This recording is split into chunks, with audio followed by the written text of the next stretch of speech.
오늘의 데일리 뉴스레터에 오신 것을 환영합니다. 1. 한국, 이집트서 진짜 초대박 큰일 냈다. 2. 바이든 진짜 큰일 났다. 3. 이스라엘과 한국이 한방에 정리해버린 것인데요. 한번 진실을 알아봅시다. 이집트의 현대판 파라오 프로젝트는 행정 수도를 완전히 새로운 장소로 이전하는 대규모 사업으로 처음에는 중국 건설사들에게 맡겨진 것으로 알려졌습니다. 그러나 중국 건설사들의 부실한 공사와 보수공사를 거부하는 상황이 발생하면서 이집트는 심각한 위기에 봉착했습니다. 중국 건설사들이 도시 전체를 엉망으로 지어놓고 보수공사도 제대로 이루어지지 않으면서 돈만 요구하는 상황에 이르자 이집트 국가 전체가 파산 위기에 처했습니다. 이러한 상황 속에서 이집트 정부는 결국 중국과의 계약을 모두 파기하기로 결정했습니다. 놀랍게도 한국 기업들이 행정수도 이전 사업을 맡기게 되자 기적 같은 변화가 일어났습니다. 한국 건설사들은 신속하고 정확한 공사를 통해 행정수도 이전을 완성했으며 엄청난 성과를 이뤄내어 국제적으로 큰 주목을 받았습니다. 한국 기업들의 신뢰성과 기술력으로 인해 이집트의 파라오 프로젝트는 성공적으로 마무리되었습니다. 이를 통해 한국은 글로벌 건설 시장에서 한층 더 강력한 입지를 다지게 되었습니다. 이집트 정부는 한국 기업들에게 감사의 인사를 전하며 이러한 협력이 더욱 발전하여 미래의 대규모 사업에도 함께 참여하길 바라고 있습니다. 한편 중국 건설사들의 실수와 불성실한 태도로 인해 중국의 건설 기업들은 신뢰를 회복하기 위해 많은 노력을 기울여야 할 것으로 보입니다. 1억 명이 넘는 이집트인들은 한국에 열광하며 일제히 코리아를 외치는 놀라운 상황이 만들어졌습니다. 도대체 한국이 이집트에서 얼마나 대단한 기적을 만들어낸 것인지.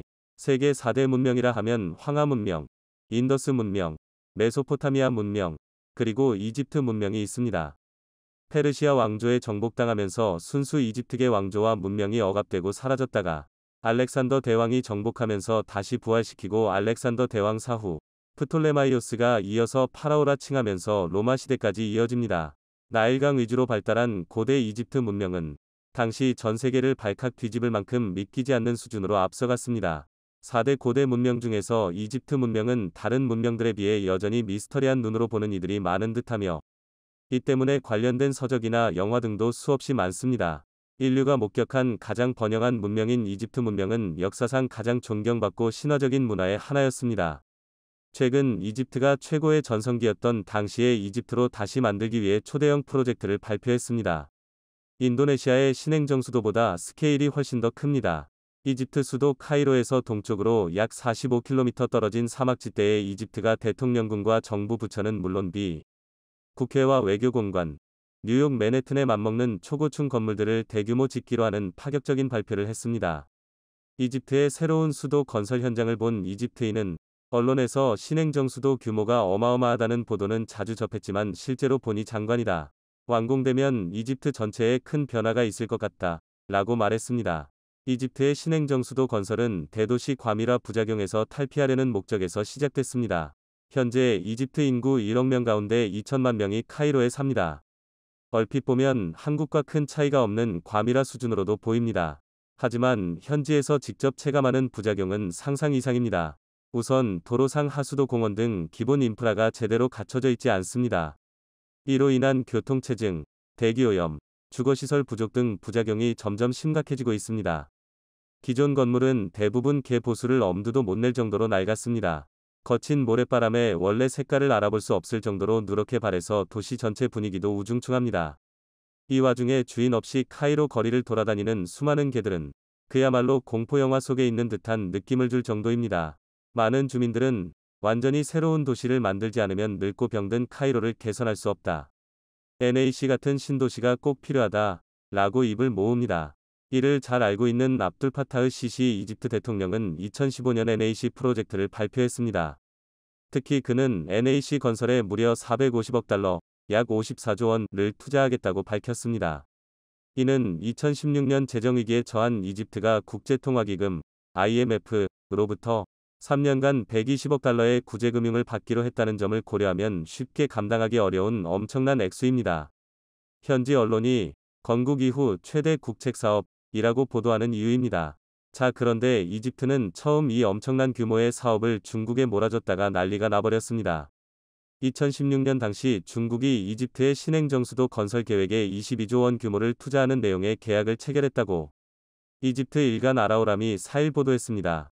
이번 계약서는 이집트 주택부와 투자부 장관이 사인했으며 중국 기업은 2단계에서 57km 이상의 부지를 관리 개발할 것이라고 아라흐람은 전했습니다. 시진핑, 습근평 중국 국가주석은 2016년 1월 이집트를 공식 방문해 150억 달러 규모의 투자 계약을 체결한 바 있는데요.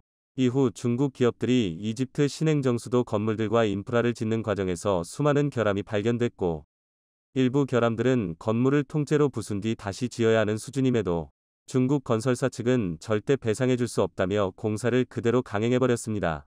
이에 제대로 뿔이 난 이집트는 결국 중국과 모든 계약을 전면 파기해버리고 한국의 모든 사업을 몰아주는 파격적인 결단을 내렸습니다. 이집트는 중국과 계약을 전면 파기해버린 뒤 한국의 삼성, LG, 포스코, 두산, LS 등의 이집트 신행정수도에 모든 것을 맡길 수 있을 것으로 알려졌는데요. 이집트는 한국의 신행정수도 내 21개의 주거지구와 25개의 전용지구 위 인프라뿐만 아니라 뉴욕 맨해튼과 맞먹는 초고층 빌딩 수십 채, 에펠탑과 워싱턴 기념비와 유사한 높이의 고층 기념물들도 지을 계획입니다. 이것이 끝이 아닙니다. 이집트가 한국에 맡길 기타 시설들로는 전시 컨벤션 센터, 의료지구, 정부청사 지구, 국제공항, 외국 대사관 지구 등이 있으며 주요 정부 부처, 외국 대사관이 있는 새로운 행정 및 금융 중심지로 만들겠다는 초대형 발표를 했습니다. 이집트의 새로운 수도에 제2위 한국이 세워지는 셈인데요. 현재 화면에 보이는 이 초대형 스크린은 한국의 삼성전자가 이집트 정부가 건설 중인 신행정 수도 내 국회의사당에 대형 TV, 더월을 설치한 모습입니다. 새 국회의사당에 걸릴 더월의 크기는 가로가 약 4.9m, 세로가 약 2.8m로 더월은 마이크로 발광 다이오드, LED 기술이 적용되며 이집트 현지 언론들로부터 극찬을 받고 있습니다. 이렇게 한국이 이집트 신행정 수도의 빌딩, 인프라, 의료시설, 국제공항 건설뿐만 아니라 건물 내부의 모든 핵심 IT 장치들까지 모두 한국이 짓게 된 것입니다. 대형 스크린뿐만 아니라 신행정 수도에 들어설 주택과 정부청사의 시스템 에어컨과 스마트 TV 등도 모두 한국의 삼성전자가 공급할 예정입니다. 이집트 고위 당국자는 한국 덕분에 이집트의 신행정 수도가 완전히 새로운 미래형 도시로 거듭나게 됐다 라며 기뻐했는데요. 삼성뿐만이 아닙니다. 신도시를 한국에 전부 맡긴 데 이어 신도시에서 다른 도시들을 잇는 지하철용 전동차도 한국에 모두 맡기기로 하는 파격적인 결단을 내렸습니다. 현대로템은 이집트 교통부 산하 터널청 NAT 과 24일 현지 시간 이집트 수도 카이로 지하철 2, 3호 선용 전동차 공급 계약을 맺었다고 밝혔습니다. 이집트 국영철도산업회사가 한국에 수주를 몰아준 것인데요. 현대로템은 계약에 따라 2028년까지 카이로 지하철에 사용될 신형 전동차 320량, 2호선 56량, 3호선 264량을 공급하게 됩니다. 카이로는 최고 기온 영상 50도를 넘나들지만 기존에 중국이 이집트에 공급한 지하철은 에어컨조차 탑재되어 있지 않습니다. 움직일 때마다 삐그덕 소리가 나는 것은 당연하고 한 달에 한 번 고장은 허다했습니다. 현지 언론들은 한국의 현대로템이 우리 이집트에 공급할 신형 전동차에는 에어컨은 물론이고 고온에도 견딜 수 있도록 현지화된 최신 부품이 들어간다. 심지어 8년 동안 유지보수도 해준다고 약속했다. 극찬했습니다. 공급 후 단 1년도 채 되지 않아 고장났음에도 나 몰라라 하는 중국과 완전히 다른 모습에 이집트 현지 언론들은 놀라워했는데요. 현대로템은 이집트에서뿐만 아니라 까다롭기로 유명한 미국에서도 극찬받고 있습니다. 앤 허젠버그 덴버 미국 교통운영국 사장은 지난 30여 년간 6개의 북미 철도 차량 사업을 경험했는데 납기를 준수한 회사는 현대로템이 처음이라며 차량의 실내 외관은 물론 품질에 대해서도 만족스럽다 라고 말했습니다. 고금리 이자로 매달 수천억 원씩 이집트로부터 갈취해가는 중국. 이자만 받아먹고 1년도 채 되지 않아 중국 건설사가 지온 빌딩과 인프라에 결함이 생겨도 보수공사조차 해주지 않고 있는 중국 때문에 이집트는 국가 파산 위기를 맞이했는데 중국과의 계약을 모두 파기해버리고 한국에 몰아주는 파격적인 결단을 내린 덕분에 최근 이집트에서 기적같은 변화가 생겨나기 시작했습니다. 그러자 결국 이집트는 기존에 계획했던 신행정 수도의 전체 설계를 완전히 바꿔버렸습니다. 원래 신행정 수도 설계조차 중국의 신도시를 롤모델로 삼아 만들었는데 이제는 한국형 신도시로 설계를 완전히 바꾸겠다는 파격 발표를 했습니다. 이집트는 최근 한국과 한국-이집트 공공행정협력 포럼을 열고 이와 관련 적극 논의한 결과 한국의 세종시를 표준 모델로 지정하고 한국에 도움을 요청했습니다. 세종시에 적용한 한국의 롭 기술, 도로 인프라 기술, 블록체인 기술, 자율주행 기술, 통합 애플리케이션 관리 기술 등 한국의 기술들을 이집트 신행정수도에 그대로 적용시켜달라는 것입니다. 이집트의 파격 발표 행진은 이것이 끝이 아닙니다. 무려 3조 원 규모의 원전마저 이집트는 일본과 중국, 프랑스 등을 모두 거절한 뒤 한국을 선택했습니다. 총 사업비가 40조 원에 육박하는데요. 원전 4기와 관련된 80여 개 건물과 구조물 건설을 모두 한국이 독차지하게 됐습니다. 이렇게 되면 이집트 신행정 수도의 빌딩과 도로, 공항, 의료기관, 이역, 가전뿐만 아니라 이 모든 것들을 살아 숨쉬게 만드는 에너지조차 한국산 원전을 통해 공급됩니다. 이것이 끝이 아닙니다. 심지어 이집트의 국방력도 한국산으로 도배되고 있는데요. 최근에는 이집트 피라미드 상공에서 한국산 T-50 블랙이글스 8대가 고난도 다이아몬드 대형 비행을 선보였습니다. 이집트가 한국산 경공격기 FA-50을 대규모 사들일 것으로 알려졌고 이후 한국산 스텔스기인 KF-21도 도입을 검토 중인 것으로 알려졌습니다. 이집트에 제2의 한국이 세워졌다고 외신들이 대대적으로 보도하고 있는 이유입니다. 바이든이 진짜 큰일 났습니다. 삼성 이재용 회장의 폭탄 발표가 나온 이후 이번에는 구광모 LG 회장의 중대 결단이 나오면서 미국 전역이 발칵 뒤집혀 버렸습니다. 미국이 수십조 원의 보조금으로 LG 에너지솔루션과 삼성 SDI, SK온까지 세계 최고의 배터리 3사가 미국의 공장을 짓도록 했고 바이든은 이로써 2차 전지 패권을 미국이 완벽하게 쥐었다고 생각했었습니다. 자, 그런데 대반전이 일어났습니다. 2차 전지 압도적 세계 1위인 LG의 구광모 회장이 바이든 면전에 대놓고 깜짝 폭탄 발표를 한 것인데요. 미국 내부에서도 결국 터져버렸습니다. 미국의 가장 많은 투자들 한 한국의 삼성과 SK의 뒤통수를 치고 인텔에만 온갖 특혜를 퍼다준 바이든. 미국의 싱크탱크조차 바이든의 등을 돌리며 인텔보다 한국의 삼성과 SK를 지원해야 하는데 바이든이 멍청한 선택을 내렸다. 며 바이든의 면전에 대놓고 강한 비난 세례를 퍼부었습니다. 싱크탱크는 바이든 행정부의 지주 역할로 일반적으로는 현직 대통령의 조언을 해주며 칭찬하는 것이 일반적인데 바이든의 말도 안 되는 한국 뒤통수를 더 이상 보지 못하겠다며 이례적인 상황이 발생한 것입니다. 도널드 트럼프 전 대통령도 바이든이 한국의 뒤통수를 친 것은 미국 경제에 너무나 잘못한 일이라며 바이든을 실패한 대통령이라 불렀습니다. 바이든의 잘못된 선택 때문에 한국 기업들이 수백조 원의 투자를 미국이 아닌 다른 지역으로 눈을 돌렸고 무엇보다 이번 사태가 전 세계 주요 외신들을 통해 대대적으로 보도되자 더 이상 미국은 신뢰할 수 없는 국가로 낙인 찍혀 그 누구도 미국에 투자를 하려 하지 않고 있기 때문입니다. 일론 머스크는 정상적인 미국 대통령을 원한다 라며 심지어 그는 바이든이 대중을 바보 취급하고 있다 며 투표로 바이든을 몰아내자 라며 바이든을 두고 사람 형태의 축축한 양말 꼭두각시 라고 부르며 도발했습니다. 그리고 결국 이를 저질러 버렸습니다. 3년여 만에 중국을 방문한 일론 머스크 테슬라 최고 경영자 CEO. 그는 테슬라는 중국과의 디커플링 탈동조화에 반대한다는 뜻을 밝히며 바이든에 대충격을 주었습니다. 최근 바이든이 중국과의 전면전을 선포하며 자신이 마음만 먹으면 자신의 동맹국들을 총동원해 중국이 교역을 못하도록 완전히 차단시켜 버리겠다고 큰 소리를 쳤는데 미국을 대표하는 기업인 테슬라 CEO 일론 머스크가 이렇게 중국을 깜짝 방문해 나는 바이든의 말도 안 되는 정책을 반대한다. 중국과 손잡는다. 라는 폭탄 발표를 해버렸습니다. 한순간에 바이든을 바보로 만들어버린 것인데요. 중국 외교부는 30일 머스크 CEO가 베이징에서 친강 중국 외교부장 겸 국무위원과 회동했다고 밝혔습니다. 중국 외교부는 이날 성명을 통해 머스크 CEO가 회동에서 테슬라는 중국 내에서 계속 확장할 용의가 있으며 디커플링에 반대한다고 말했다고 전했습니다. 성명에 따르면 친 부장은 머스크 CEO에게 중국은 높은 수준의 개방을 변함없이 추진하고 외국 기업들을 위한 좋은 사업 환경을 개발할 것이라고 말했습니다. 특히 우리는 상호 존중과 평화 공존, 상생협력이라는 올바른 방향으로 운전대를 잡고 있을 필요가 있다면서 미중 양측이 위험한 운전을 피해야 한다고 강조했습니다. 테슬라 상하이 공장은 지난해 전 세계에서 만들어진 테슬라 자동차의 절반 이상을 생산했으며 현재 연간 110만 대를 생산할 수 있는 것으로 알려졌습니다. 미국을 대표하는 기업인 테슬라까지 이렇게 중국과 공개적으로 손을 잡으며 바이든을 우습게 만들어버리자 미국은 너무나 급한 나머지 중국의 국방수장끼리 만나자는 제안을 했지만 중국이 직설적으로 거절하며 바이든의 뒤통수를 제대로 때린 것으로 전해졌습니다. 미 국방부는 성명에서 지난밤 중국은 로이드 오스틴 미 국방장관과 리상푸 중국 국무위원 겸 국방부장이 만나자는 우리의 5월 초 초대를 거절한다고 통보했다. 고 밝혔다고 월스트리트저널 WSJ 29일 현지 시간 보도했습니다.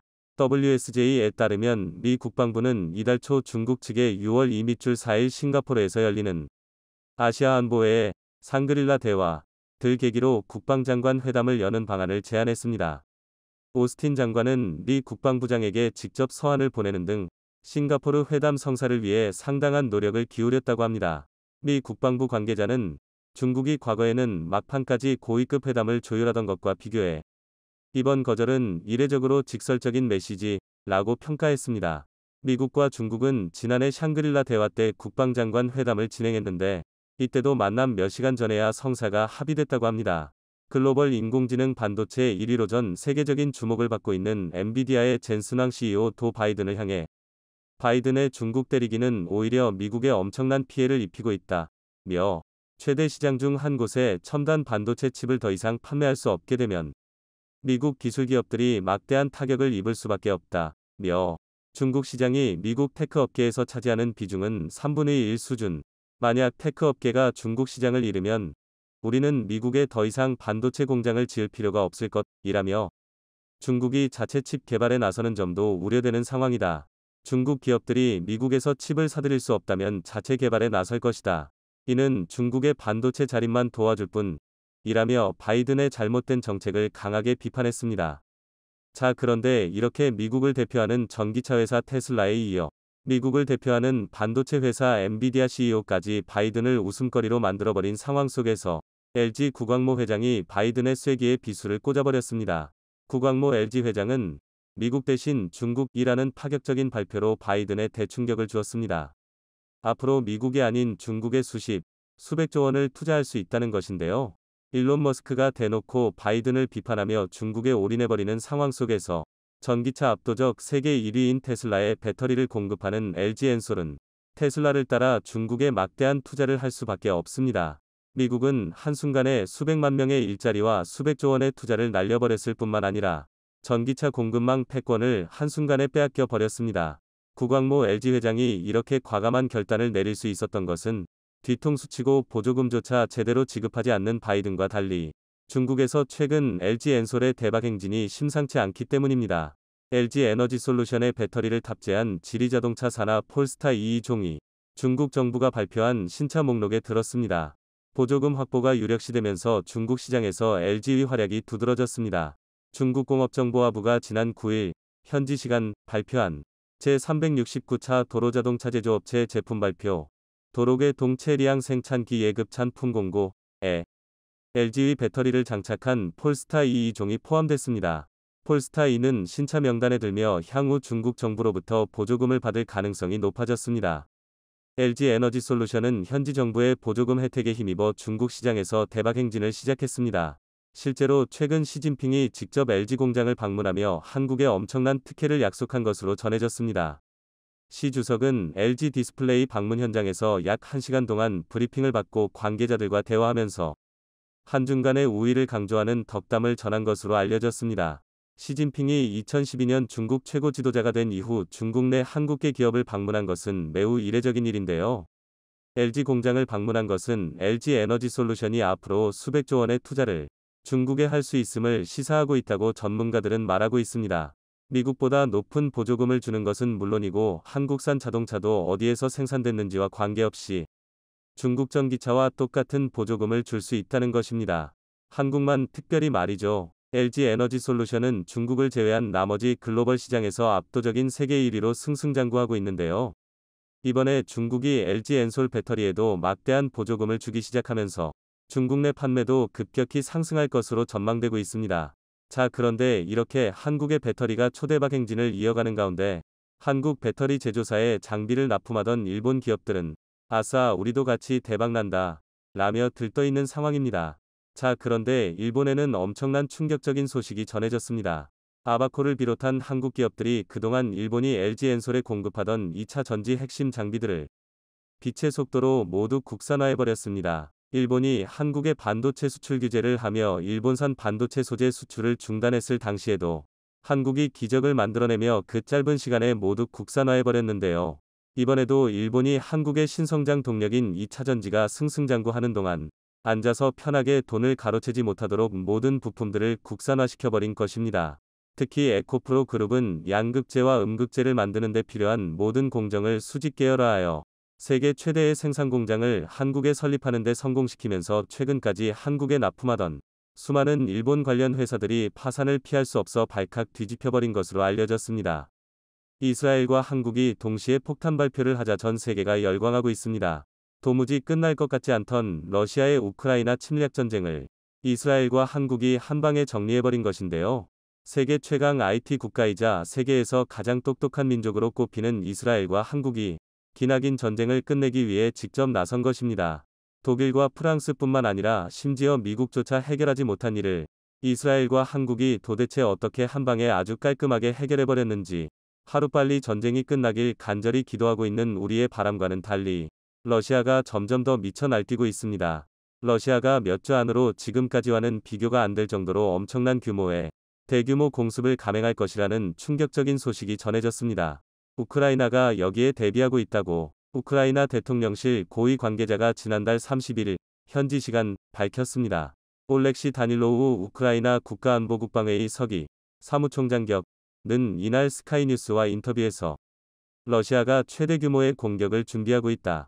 가능한 모든 것을 결심해 러시아의 공격에 대비한 훈련 연습을 하고 있다. 라고 말했는데요.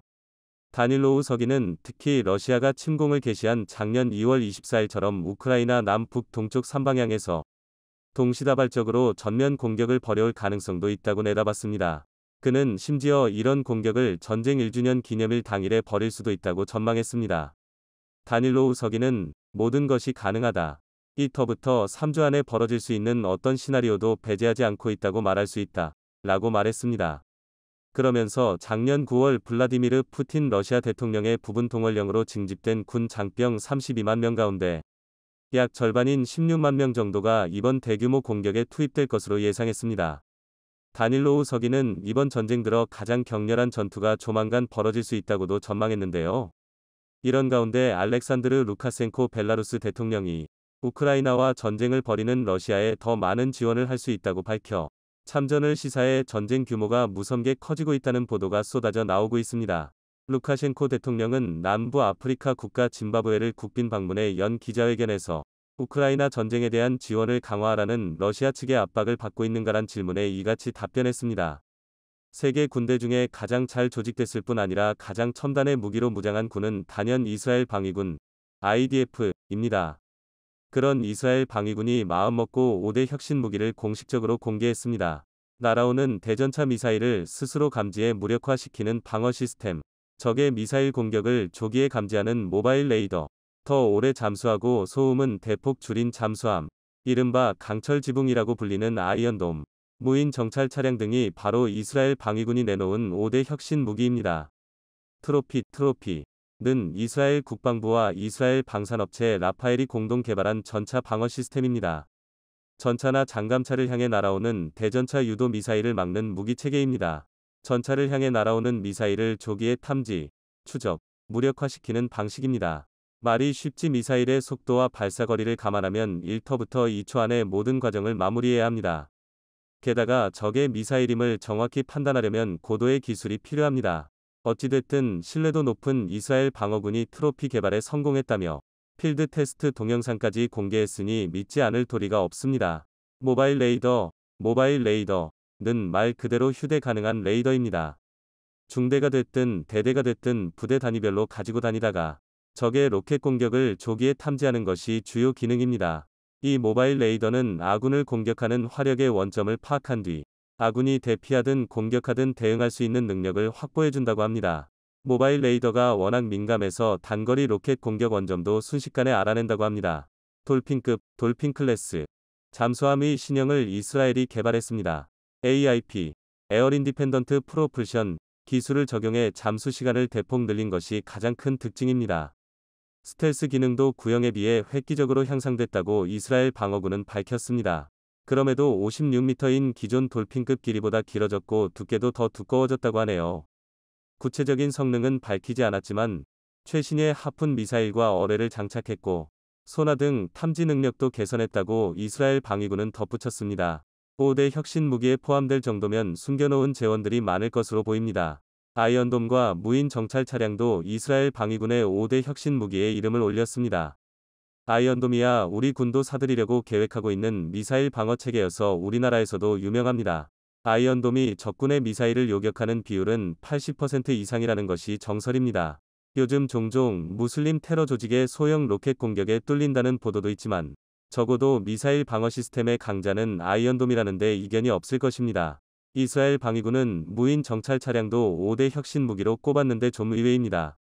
사실 이스라엘 방위군은 블로그에 5대 혁신 무기 중 1번으로 무인 정찰 차량을 올려놓기도 했습니다.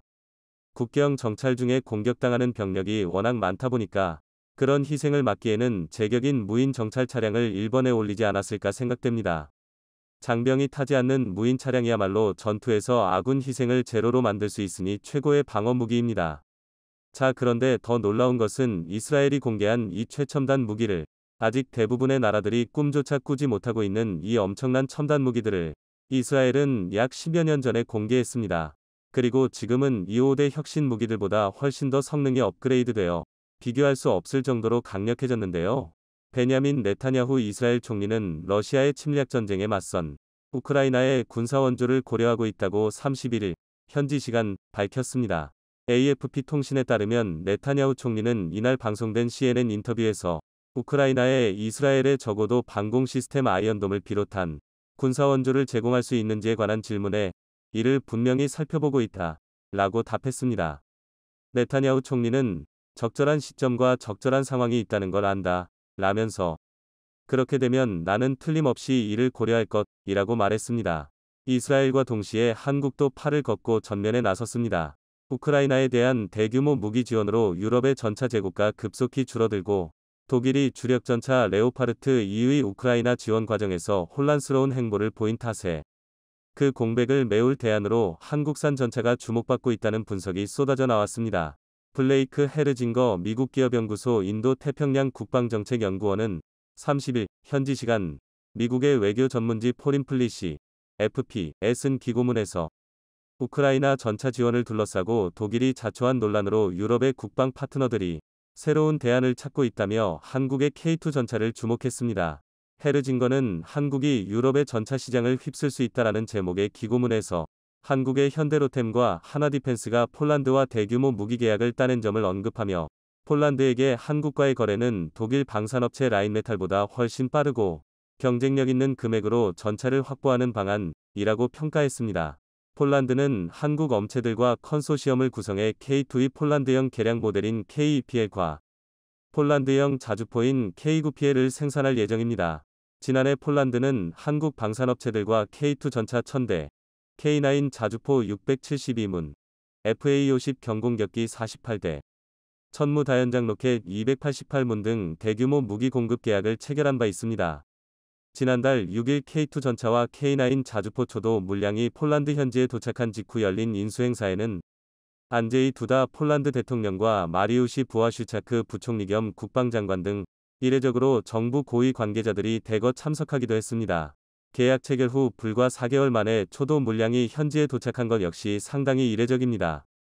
헤르징거는 폴란드뿐 아니라 튀르키예, 슬로바키아, 노르웨이 또한 K2 전차 도입을 위해 한국과 협의하고 있다며 동유럽의 구식 소련시대 전차 중 다수가 이미 우크라이나로 보내졌기 때문에 K2는 방위 관계를 다양화하고 업그레이드하려는 여러 국가에 적합할 수 있다 라고 평했습니다.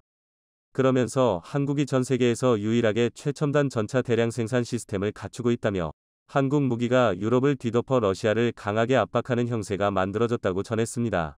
나토 사무총장도 한국산 무기가 유럽을 도배하는 것에 적극 찬성했고 심지어 한국 무기가 우크라이나에 직접 전달될 수 있도록 하겠다는 강한 의지를 표출했습니다.